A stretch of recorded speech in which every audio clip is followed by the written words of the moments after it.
first set of things I want to show you are all related to the Potlatch.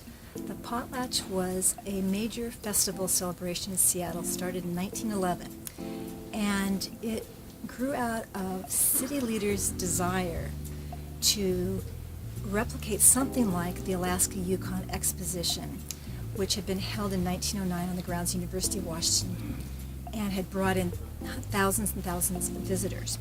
So 1910 comes and they don't have those visitors in the city, so they decide they need to do something else to have a major event to bring folks in. So that's the Potlatch.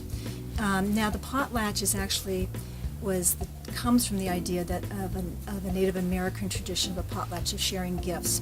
So in a way, our city leaders appropriated something from the Native American culture, and in some ways you'll see some things here which, today we look at that and we think that's not something that we would do, but that's part of what we see here.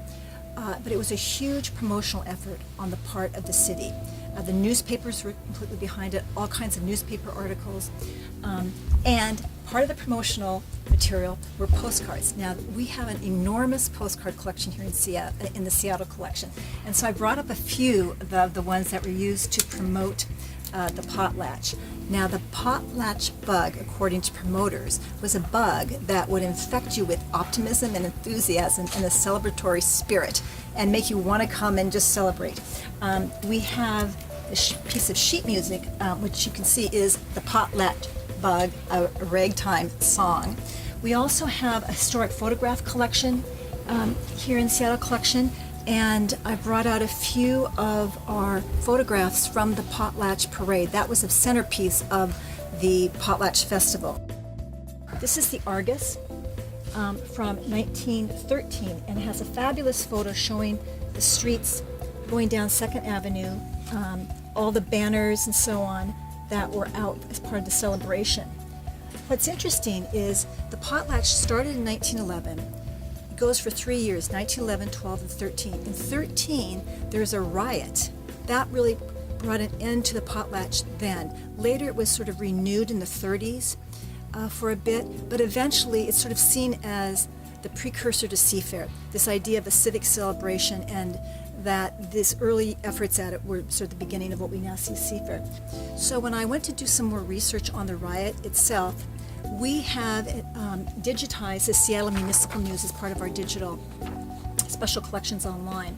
And so this is a printout. I was able to go online, type in Potlatch, and I found this article here all about Potlatch riot causes varying public opinion. So you have very easy access when you're looking at some of our original artifacts. We also have all kinds of online resources that will supplement what you're finding there.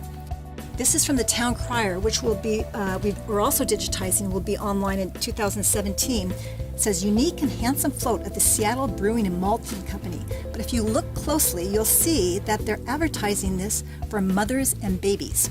And there's a huge bottle of malt in the middle of the float. So I happen to particularly love this Town Crier from 1912. This is the menu from Monday, August 7th, 1911. And it shows that what you could get: ham for 75 cents, stewed tomatoes for 15 cents, veal for 60 cents. So it's a really, these original artifacts are just a wonderful window into life in Seattle, 1911, more than 100 years ago.